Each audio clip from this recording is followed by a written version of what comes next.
Hello friends, मैं हूं अजीज। आप देख रहे हैं मूवी स्टॉक चैनल, जिस पर आज मैं बात करने वाला हूं सुपरमैन फिल्म के पोस्ट क्रेडिट सीन्स की एंडिंग के बारे में, जो कि डेफिनेटली आपको स्पॉइलर का संकेत देती है। इसलिए पहले ही उसकी वार्निंग देकर के आपको वो क्या कहते हैं कि अवगत कराने का काम मेरा है। लेकिन फिर भी अगर आप वीडियो देखना चाहते हो तो वो आपका रिस्क है। जिनसे हटकर अब सीधे मुद्दे पर रहेंगे, जिससे पहले इंट्रो भी बनेगा और मेरी छोटी सी डिमांड भी, जो की है इस चैनल को सब्सक्राइब, वीडियो को लाइक और शेयर करने की तो कर लो।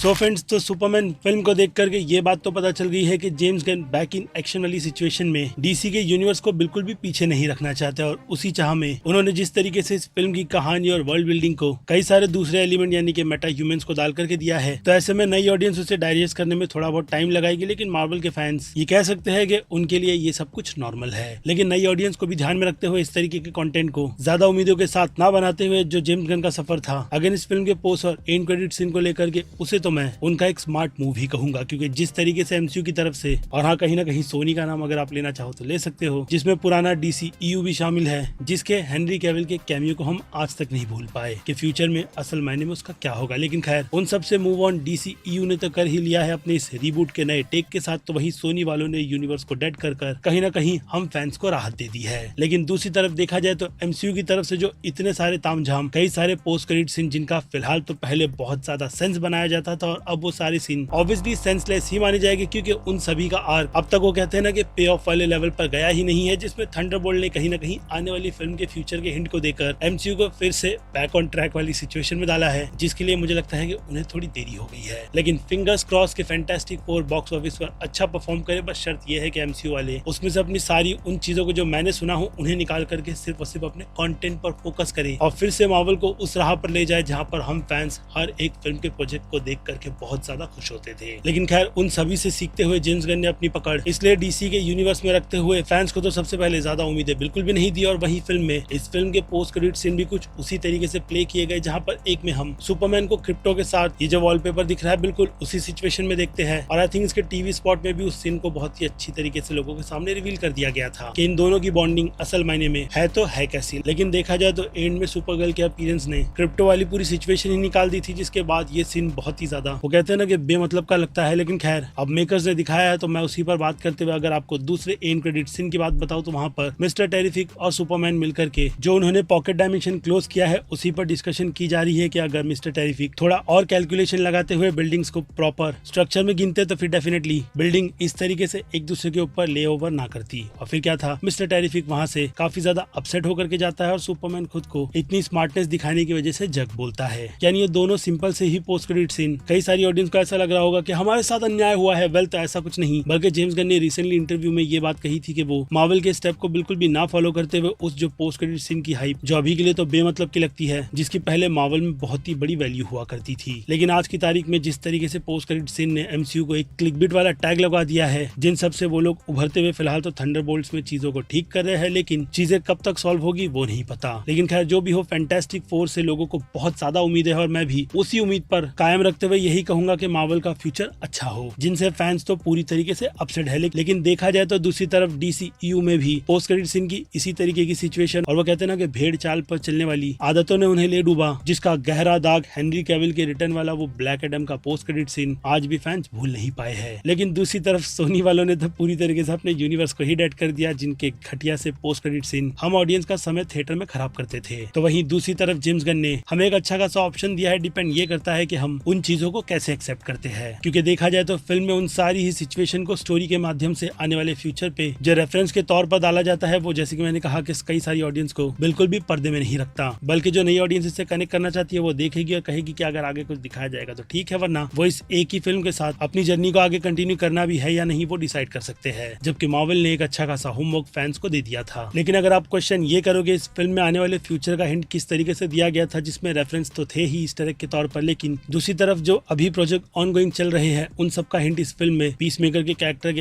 अच्छे से कैमियो को दिखा करके, वो भी इंटरव्यू के सेक्शन में जहां वो सुपरमैन के फादर के सेकंड हाफ के मैसेज को रीड करने के बाद जो खुद के ज्ञान वाली बातें करता है। तो अब आगे वो कैरेक्टर, उसकी वर्ल्ड बिल्डिंग और पॉकेट डायमेंशन से उसका कनेक्शन अपनी एक अनसॉल्व मिस्ट्री तो देते ही है, जिसका जवाब पीस मेकर सीजन 2 को देख करके मिल जाएगा। तो वहीं अंत में लेक्स लूथर के प्लान को फेल करते हुए उसे सीधे बेली रीव्स भेजा गया, जो मेटा ह्यूमन प्रिजन हमने दी सुसाइड स्क्वाड फिल्म से लेकर के क्रिएचर कमांडो की सीरीज में भी देखा। यानी हो ना हो, जेम्स गन ने अपना होमवर्क पूरी तरीके से प्रिपेयर कर लिया है कि वो जो भी उन्होंने अपने पिछले प्रोजेक्ट में डाली थी वो उसे कैसे कनेक्ट करेंगे, वो भी कह सकता हूँ कि बिना किसी कंफ्यूजन के साथ। लेकिन पॉकेट डायमेंशन के लेक्स लूथर वाली चीजें डेफिनेटली बहुत ज्यादा क्रेजी थी, जिस तरीके की क्रेजीनेस आए दिन हम फैंस कॉमिक बुक में देखते रहते हैं। और जैसे कि मैंने कहा, ये फिल्म मिडिल इन एक्शन वाली सिचुएशन ला करके रखती है, जहाँ पर लेक्स लूथर ने अपने इस मुकाम को बहुत ही मेहनत लगा करके पाया है। और हाँ, अपने पेरेंट्स के पैसे बलबूते यानी नेपोटिज्म वाली बातें भी निकल कर आती है, लेकिन उन्हें छोड़ लेक्स लूथर बहुत ज्यादा स्मार्ट है। क्योंकि देखा जाए तो दूसरी तरफ अपनी वो स्मार्टनेस वो लोगों को बिल्कुल नेक्स्ट लेवल पर जाकर के दिखाए, तो वो पूरी लाइमलाइट सुपरमैन ने 3 सालों में आकर के छीन ली। जहाँ पर कई लोग डिवाइडेड है कि वो उस पर बिलीव भी करे या नहीं, लेकिन लेक्स लूथर हार्श क्रिटिसिज्म के साथ ह्यूमंस को ओल्ड स्कूल वाले मैटर्स को ही फॉलो करने के लिए कहता है। यानी देखा जाए तो टेकी गाय चीजों को इन्वेंट करके वो कहते हैं ना कि इंसानों को चांद पर ले जाने वाली सिचुएशन में अच्छा खासा वेट करवाए और उनके खुद के पैरों पर खड़ा करके ये दिखाए कि ये काम हम इंसानों ने किया है। लेकिन सुपरमैन और मेटा ह्यूमंस के आने के बाद इंसानों के लिए चीजें थोड़ी आलसी सी हो गई है और उसी आलसीनेस को लेक्स लूथर दूर करना चाहता है। लेकिन अभी के लिए तो सिचुएशन उसके हाथों से पूरी तरीके से निकल गई है, क्योंकि दूसरी तरफ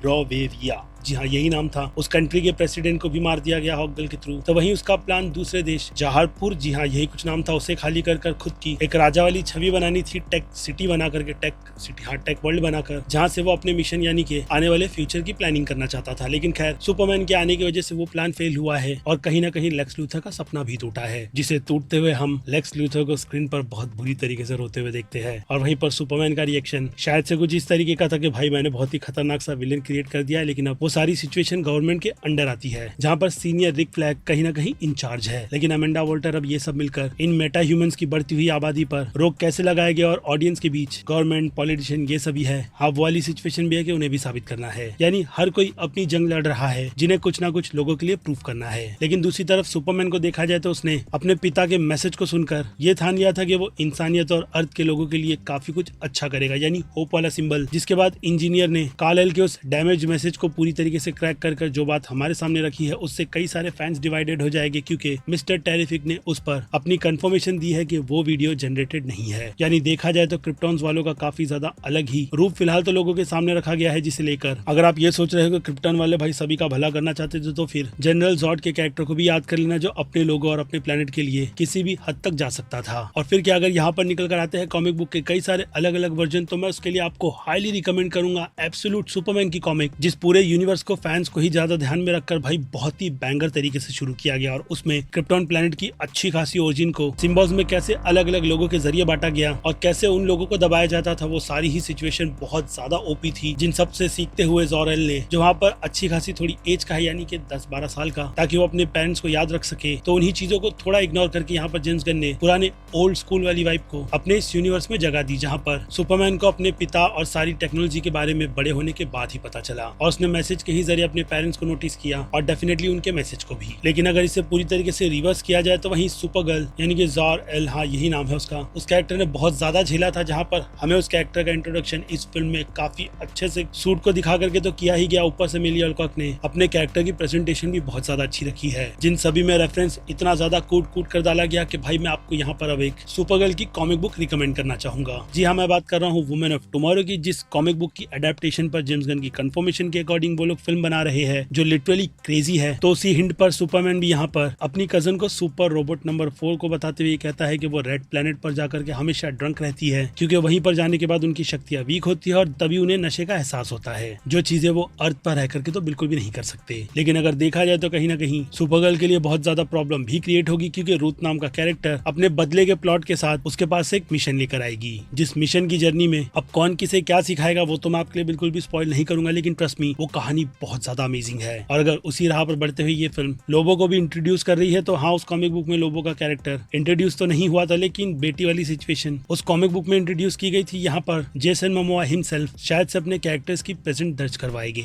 लेकिन दूसरी तरफ सुपरगर्ल के अगर बिहेवियर की बात करें तो वो बस ऐसे ही नहीं बने, बल्कि उसने क्रिप्टॉन प्लेनेट डिस्ट्रॉय होते हुए देखा है और साथ ही साथ उस प्लेनेट से निकले हुए एक अंश को यानी कि एक छोटी सी सिटी को उसके पिता ने समहाउ अपनी स्किल से एक बबल में बचा लिया था, जिसमें वो लोग ज्यादा दिन तो सर्वाइव नहीं कर पाए थे, लेकिन वहाँ पर रह करके सुपरगर्ल ने अपने पेरेंट्स और वहाँ के कुछ बच्चे लोगों को मरते हुए देखा है। जिस बीच उन्हें कार्ल यानी कि सुपरमैन का पता चलता है, तो वहीं लेट इट गो वाली सिचुएशन में वो अपने पिता यानी कि सभी लोगों को छोड़ेगी भी या नहीं, वो भी आर्क बताया जाता है, जिस दर्द और पीड़ा से वो खुद को पूरी तरीके से काटना चाहती है। इसलिए नशे में रहना ही उसका एकमात्र रीजन है जिन सब से वो पूरी तरीके से खुद को दूर रखती है। इसलिए उसने क्रिप्टो को इतनी अच्छी तरीके से नहीं परवरिश दी, जिस जर्नी में शायद वो भी कुछ सीखेगी और क्रिप्टो को भी बहुत कुछ सिखाएगी। इसलिए मैंने कहा कि ये फिल्म अपनी पूरी कहानी के आर्क में कई सारी चीजों को लेकर के चल रही थी, जिन्हें देख करके मैं तो बहुत ज्यादा एक्साइटेड हूँ डीसी के फ्यूचर के लिए। क्योंकि वहीं अब अल्ट्रामैन के कैरेक्टर की बात करें तो हाँ, उसे देख करके थोड़ा जो कैरेक्टर का डिसीजन जेम्स गन ने लिया है, मैं थोड़ा सा डिसअपॉइंट हुआ था, क्योंकि अल्ट्रामैन एक अलग ही डायमेंशन का सुपरमैन है, जिसकी अगर कहानी की बात करूँ तो कहानी जो हमें इस फिल्म में उसके पिता के मैसेज के जरिए दिखाई गई है। जी हाँ, अल्ट्रामैन भी उसी विजन के साथ कॉमिक बुक में आता है, लेकिन अब यहाँ पर अल्ट्रामैन की सिचुएशन सुपरमैन के बाप वाली बन गई है, क्योंकि लेक्स लूथर ने अपनी टेक का इस्तेमाल करते हुए उसके डीएनए को यूज किया और उसने बनाया डेफिनेटली अल्ट्रामैन का कैरेक्टर, जिसे सुपरमैन ने ज्यादा कुछ नहीं बल्कि पॉकेट डायमेंशन में लड़ते हुए ब्लैक होल में ढकेल दिया, जहाँ जाने के बाद हो सकता है कि वो कैरेक्टर पूरी तरीके से बिजारो के रूप में खुद को कन्वर्ट कर ले, क्योंकि येलो सन की एनर्जी वहाँ पर नहीं है। ऐसे में देखा जाए तो वहाँ पर डिटेलिंग के तौर पर उस पॉकेट डायमेंशन से जो क्यूब निकल रहा था, उस क्यूब से हमें बिजारो के वर्ल्ड हिचरे का हिंट मिल रहा था, जिस दुनिया को अल्ट्रामैन कह ले या फिर बिजारो ने खुद के जैसे लोगों के लिए बनाई थी,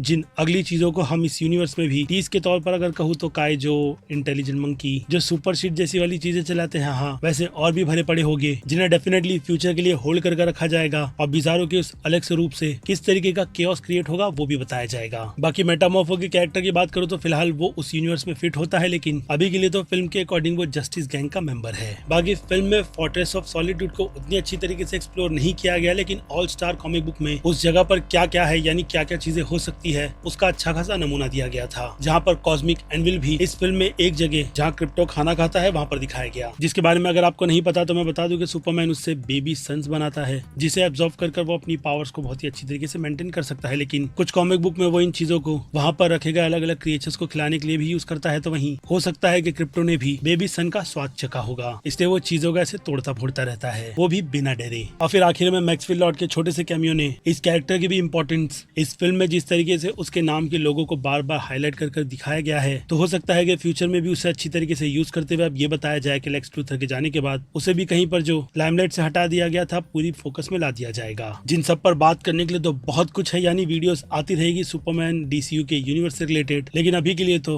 हो सकता है कि इस वीडियो से मैंने आपके छोटे मोटे से डाउट को क्लियर कर दिया होगा। बाकी सॉरी कि कम वीडियोस और इमेजेस को यूज कर मैं ये वीडियो बना रहा हूँ, क्योंकि आप समझ सकते हो कि वार्नर ब्रदर्स वाले बिल्कुल भी रहम ना दिखाते हुए कॉपीराइट वाला खेल खेलते हैं। बाकी खैर, मैं हूँ Aziz movie stock channel, like share subscribe भूलना मत, मिलूंगा जल्दी दूसरी किसी वीडियो में। Till then bye.